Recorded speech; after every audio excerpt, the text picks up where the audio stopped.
सुप्रभात बच्चों। बच्चों आपका पद परिचय चल रहा है कल से, है ना। तो पद परिचय मैंने कल आपको समझाया था कि पद क्या होते हैं, किसको कहा जाता है, फिर पद परिचय क्या होता है, व्याकरण की दृष्टि से आधार पे जो पद का परिचय देते हैं, है ना। उसके बाद कल मैंने आपको क्या बताया था कि पद को दो भाग में डिवाइड कर दिया गया है, एक विकारी शब्द और दूसरा अविकारी। तो कल मैंने आपको विकारी शब्दों का पद परिचय समझाया था, यानी संज्ञा, सर्वनाम, विशेषण, इनका मैंने आपको ये विकारी शब्द होते हैं, इनका मैंने आपको पद परिचय समझाया था। अब आज हम समझेंगे अविकारी शब्दों का, ठीक है। अविकारी शब्दों का पद परिचय। अविकारी कौन से होते हैं? जो नहीं बदलते कभी भी, चाहे हम उनको कैसे भी वाक्य में कहीं भी यूज़ कर लें, वो अपनी उसी अवस्था में रहते हैं जैसे वो थे।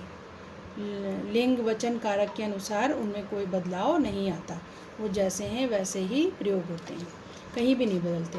तो अब अविकारी शब्द होते कौन कौन से ये देख लीजिए। अविकारी शब्द क्या होते हैं? अव्यय को कहते हैं। जो हमने अभी आपने पढ़ा था कि वाक्य में जो अव्यय योजक चिन्ह होते हैं ना, जिनसे हम वाक्यों को जोड़ते हैं, संयुक्त वाक्य, सरल वाक्य बनाते हैं, मिश्र वाक्य बनाते हैं, वही अव्यय जो होते हैं वो अविकारी शब्द अव्यय होते हैं, जो कभी भी बदलते नहीं। अब इसमें क्या क्या आता है? क्रिया विशेषण होता है, संबंध बोधक होते हैं, समुच्चय बोधक होते हैं और विस्मय बोधक होते हैं। ये चार तरह के अविकारी शब्द होते हैं। तो इसमें सबसे पहले हम पढ़ेंगे क्रिया विशेषण का पद परिचय। अब क्रिया विशेषण ये अव्यय शब्द ही होते हैं और ये अविकारी होते हैं, कभी नहीं बदलते। और क्रिया विशेषण होते क्या हैं, इनकी परिभाषा क्या है, आपने पढ़ा है पहले ही कक्षाओं में कि जो शब्द क्रिया की विशेषता बताते हैं, है ना, जो शब्द क्रिया की विशेषता बताते हैं वो क्रिया विशेषण कहलाते हैं। अब क्रिया जैसे चलना, खाना, पीना, ये सब क्रिया है। और अगर हम उसके आगे लिख दें कि मेरा मित्र बहुत तेज़ चलता है, तो तेज क्या हो गया? क्रिया विशेषण हो गया। वो क्रिया की विशेषता बता रहा है, कैसा चलता है? तेज चलता है। यानी चलना तो क्रिया हो गया, लेकिन उसकी विशेषता क्या है? तेज। और है वो घोड़ा बहुत तेज़ दौड़ता है, उसका भी वही हो गया, तेज़ जो है वो क्रिया विशेषण हो गया। तो इस तरह के शब्द जो हैं क्रिया विशेषण कहलाते हैं। और क्रिया विशेषण में लेकिन कई भेद होते हैं। किन किन बातों को देखा जाता है पद परिचय जब हम क्रिया विशेषण का करते हैं, तो उनको क्या क्या देखते हैं, उनके भेदों को देखते हैं। जैसे आपने कल विकारी शब्दों में भी देखा था, कालवाचक, कितने तरह के क्रिया विशेषण होते हैं। कालवाचक, काल माने समय, जो समय बताएं, जैसे कब, मैं कल स्कूल गई थी, तो कल क्या है? कालवाचक क्रिया विशेषण है। गई थी, कब गई थी? कल गई थी, है ना। गया जाना क्रिया हो गया, गई जो है वो क्रिया हो गया, और कब गई थी? कल गई थी या आज गई थी। तो कल और आज क्या हो गए? कालवाचक क्रिया विशेषण हो गए, क्योंकि जाने का वो समय बता रहे हैं, तो काल माने समय होता है। फिर होता है स्थानवाचक, स्थानवाचक जो स्थान बताते हैं क्रिया विशेषण, जैसे उसने मेरी किताब ऊपर रख दी, कहाँ रख दी? ऊपर रख दी। रखना हो गया क्रिया, और कहाँ रख दी? ऊपर, ऊपर स्थान बताया जा रहा है कि ऊपर है। फिर है रीतिवाचक, रीतिवाचक क्रिया विशेषण होते हैं, क्या होते हैं? जिसमें विधि तरीके का वर्णन हो, ठीक है, उस तरह के उनको हम रीतिवाचक कहते हैं। परिमाणवाचक, जिसमें कि मापतौल का वर्णन हो। तो ये संबंधित क्रिया जिसकी विशेषता बताई गई है ना, उसका ध्यान रखते हैं कि कौन सी क्रिया की विशेषता ये बता रहे हैं, उस क्रिया को देखते हैं। अब उदाहरण से समझिए। उदाहरण में क्या है? मेरा मित्र रमेश धीरे धीरे चलता है। कैसे चलता है? धीरे धीरे। तो धीरे धीरे आपका क्या है? रीतिवाचक क्रिया विशेषण है। रीतिवाचक में क्या होता है? तरीका बताते हैं, कैसे चल रहा है, धीरे चल रहा है, तेज चल रहा है ना। इस तरह की जो शब्द होते हैं ना, तरीके का जो विधि बताते हैं, तरीका बताते हैं, वो होते हैं रीतिवाचक। रीति माने होता है तरीका, तो रीतिवाचक क्रिया विशेषण होते हैं। तो रमेश कैसा चल रहा है? चलना जो है वो क्रिया हो गई। अब ये देखिए, इसका दिया है कि धीरे धीरे का क्रिया विशेषण। मान लीजिए धीरे धीरे पे अंडरलाइन है और आपको उसका बताना है, तो धीरे धीरे लिखिए, फिर उसके सामने लिखिए कौन सा क्रिया विशेषण है और कौन सा क्रिया विशेषण है, उसका भेद देखिए। रीतिवाचक है और किस क्रिया की विशेषता बता रहा है? धीरे धीरे चलना, चलता है, चलता है क्रिया की विशेषता ये बता रहा है ना। चलता है क्रिया की विशेषता है। उसके बाद दूसरा है, वह तेज़ भागता है। तो कैसे भागता है? वो तेज़, तो तेज़ भी रीतिवाचक है, क्योंकि तेज़ भाग रहा है, धीरे धीरे चल रहा है, धीरे भाग रहा है। तो ये सब एक विधि तरीका बता रहे हैं किस तरह से भाग रहा है। तो भागना क्रिया की विशेषता क्या? तेज। तो ये भी जो है रीतिवाचक क्रिया विशेषण है। फिर आता है आपका नीमा बाहर जा रही है। नीमा कहाँ जा रही है? बाहर जा रही है। नीमा जो संज्ञा है, कहाँ जा रही है? जाना क्रिया उसकी जा रही है, और कहाँ जा रही? बाहर। यानी ये कौन सा क्रिया विशेषण हो गया? स्थानवाचक। अगर हमने कहा बाहर जा रही है ना, और हमने कहा नीचे जा रही है, तो नीचे, बाहर, ऊपर, अंदर, अंदर जा रही है, तो ये सब स्थानवाचक, क्योंकि ये स्थान बता रहे हैं कि कहाँ जा रही है। ठीक है, स्थानवाचक क्रिया विशेषण। और जा रही क्रिया की विशेषता, ये भी आप लिखेंगे पद परिचय जब करेंगे। समझ में आया? अब आपका आता है संबंध बोधक।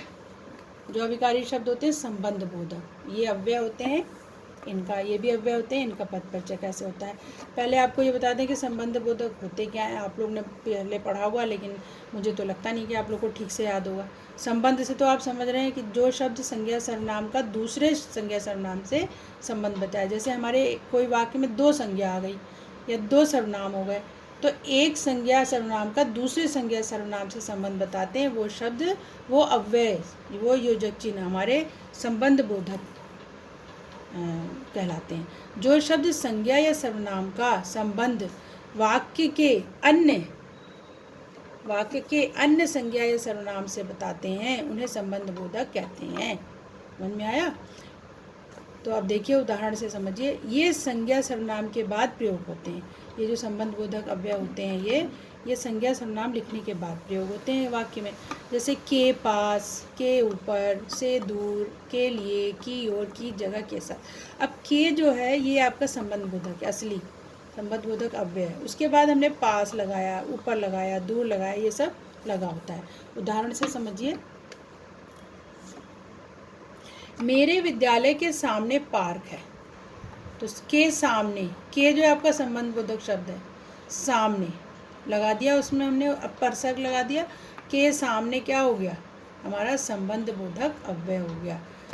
मेरे विद्यालय यानी मेरे विद्यालय के सामने, किसका किसका संबंध पता चला? मेरे सर्वनाम है और विद्यालय संज्ञा है, तो इस संज्ञा और सर्वनाम का आपस में क्या बता रहे हैं? संबंध।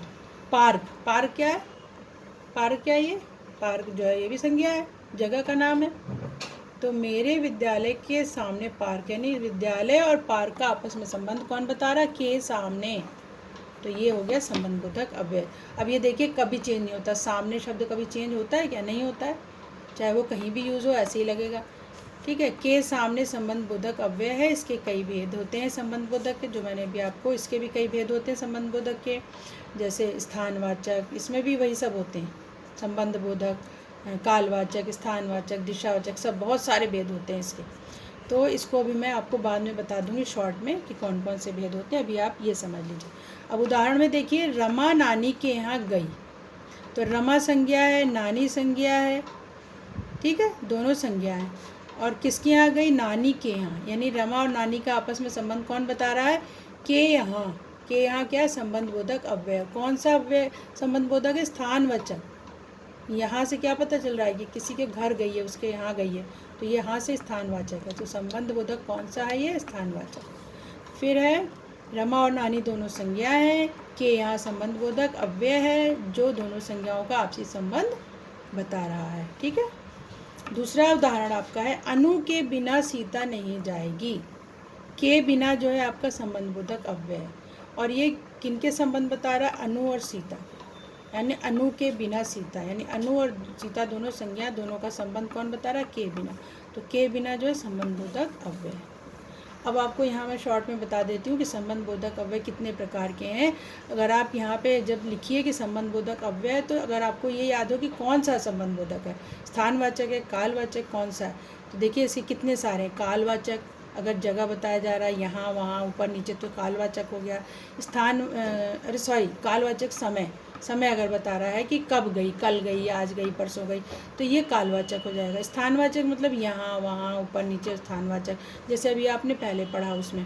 दिशावाचक यानी की ओर, अगर की ओर लिखा है, ठीक है, हमें पूरब की ओर खड़ा होना चाहिए, तो पूरब की ओर, की ओर क्या है? दिशावाचक हो गया, है ना, जब हम कहीं किसी दिशा को बताते हैं। साधनवाचक हो गया, है ना, कि हम किसके द्वारा, जैसे लगाते हैं ना, उसके द्वारा, उसके इस तरह वो साधन हो जाता है द्वारा। मतलब समतावाचक यानी हम जब किसी की तुलना समानता करते हैं, ठीक है, वो हो गया। हेतुवाचक, तुलना जब तुलना करते हैं कि वो उसकी अपेक्षा, राम मोहन की अपेक्षा पढ़ने में ज़्यादा तेज है, तो वो सब क्या हो गया, वो तुलनावाचक हो गया। विरोधवाचक कि हमें अंग्रेज़ों के विरुद्ध लड़ना चाहिए, मान लीजिए ये वाक्य है, तो विरुद्ध जो आया के विरुद्ध, वो विरोधवाचक हो गया। संज्ञावाचक, संग्रहवाचक जब हम कहीं कलेक्शन कोई देखते हैं उसके लिए बात करते हैं, तो इस तरह संबंध बोधक अव्यय कई तरह के होते हैं। तो अगर आपको ये याद है तो इसको लिखिए, तो वो और अच्छा आपका नंबर आ सकता है ना। और अगर आप खाली संबंध बोधक लिखेंगे तो भी ठीक है, लेकिन अगर आपको याद है इनमें से कि कौन सा स्थानवाचक है, कालवाचक कौन सा है, उसका भेद भी याद है, तो वो भी ज़रूर लिखिए। अब आपका आता है समुच्चय बोधक। समुच्चय बोधक का पद परिचय। इसमें क्या है, समुच्चय बोधक कितनी तरह के होते हैं, समानाधिकरण और व्यधिकरण। पहले आपने पढ़ा हुआ है, वाक्य बनाते समय समानाधिकरण वो होते हैं जो जुड़ते हैं और जो समान अधिकार बताते हैं। जैसे आपने संयुक्त वाक्य में पढ़ा था, संयुक्त वाक्य में दोनों वाक्यों का अपना समान अधिकार होता है, वही समानाधिकरण से और शब्द जुड़ता है जब, है ना। और व्यधिकरण माने जब डिपेंडेंसी बता, आश्रित, जो आश्रित वाला, जैसे आपने मिश्रित वाक्य में पढ़ा था, तो वो वाले योजक चिन्ह व्यधिकरण के होते हैं, और समानाधिकरण जो संयुक्त वाक्य में जुड़ते हैं, क्योंकि, और, इसलिए, ये सब समानाधिकरण बताते हैं। और व्यधिकरण योजक चिन्ह क्या होते हैं, जैसे कि, है ना, ये इस तरह का, जो, तो, सब, जो, जैसे तैसे, जैसा तैसा, जैसा वैसा, वो सब व्यधिकरण होते हैं। अब ये उदाहरण देखिए, इसमें रीता और मीता सगी बहनें हैं, तो इसमें क्या लगा, और आपका समुच्चय बोधक, ठीक है। तो ये रीता और मीता दोनों पे समान अधिकार बता रहा है, यानी रीता और मीता का मतलब ये हो रहा है कि रीता के बारे में भी समान बात कर रहा है और वैसे मीता के बारे में भी कह रहा है कि दोनों सगी बहनें हैं। तो ये और शब्द जो होता है आपका समान अधिकरण समुच्चय बोधक होता है। और इस तरह जैसे इसमें देखिए, अब इस उदाहरण से आप समझिए, राम मोहन सोहन और रोहन बाजार गए, राम मोहन सोहन और रोहन बाजार गए, तो और यहाँ समुच्चय बोधक अव्यय, कौन सा समुच्चय बोधक है, समानाधिकरण। क्यों, क्योंकि राम, मोहन, सोहन और रोहन चारों के ऊपर समान अधिकार से ये और बता रहा है। और से क्या पता चल रहा है कि चारों का समान अधिकार, चारों एक साथ बाजार गए हैं, यानी कि चारों समान है, ठीक है। तो समानाधिकरण हो गया। अब आपका एक आता है व्यधिकरण कैसे लगता है। अध्यापक ने कहा कि अच्छे विद्यार्थी बनो, कि शब्द व्यधिकरण समुच्चय बोधक है। कैसे पता, क्योंकि आपने मिश्रित वाक्य में पढ़ा था कि दोनों वाक्य जो होते हैं उसमें एक वाक्य मुख्य वाक्य पर डिपेंड करता है दूसरे उपवाक्य पे, पढ़ा था ना। और की लगाने से ये पता चलता है, तो पहला उपवाक्य अधूरा रहता है, जैसे अध्यापक ने कहा। अब अगर हम ये लिख के छोड़ दें तो हमें लगेगा ना अधूरा है, अध्यापक ने कहा, क्या कहा ये तो बताया नहीं हमने, तो ये अधूरा है। कि अच्छे विद्यार्थी बनो, तो कि लगाने से दूसरी ये वाला वाक्य इस वाक्य पे, अच्छे विद्यार्थी बनो, ये पूरा प्रकट कर रहा अर्थ, तो इसके ऊपर ये वाक्य डिपेंड है। अगर हम ये लिख के छोड़ देंगे तो इसका मतलब अधूरा वाक्य, यानी ये वाक्य लिखना जरूरी है, तो ये वाक्य इसके ऊपर डिपेंड है, आश्रित है। तो वो तो मिश्रित वाक्य का भी आपका समझ में आ गया होगा पहले, उसी के हिसाब से ये भी है। और कि जो है आपका व्यधिकरण समुच्चय बोधक है, व्यधिकरण माने डिपेंड, आश्रित, ठीक। कि ये दोनों वाक्यों को जोड़ने के लिए लगाया जाता है, और एक वाक्य जो दूसरे पर आश्रित है उसको ये जोड़ता है, कि। तो ये सब आपका व्यधिकरण समुच्चय बोधक है। अब आता है विस्मयादि बोधक अव्यय का पद परिचय। ये भी आपका क्या है, अविकारी, नहीं बदलने वाला। विस्मयादि माने आश्चर्य, हैरानी। इसका तो बहुत सिंपल साधारण उदाहरण है, वाह हम मैच जीत गए, यानी मैच जीत गए तो बहुत हमें आश्चर्य हुआ, खुशी हुई, खुशी भरा आश्चर्य, तो हम लिख रहे हैं वाह। वाह के आगे ये एक्सक्लेमेशन साइन जरूर लगता है। हैरानी विस्मयादि बोधक में का चिन्ह है, विस्मयादि बोधक का वाह।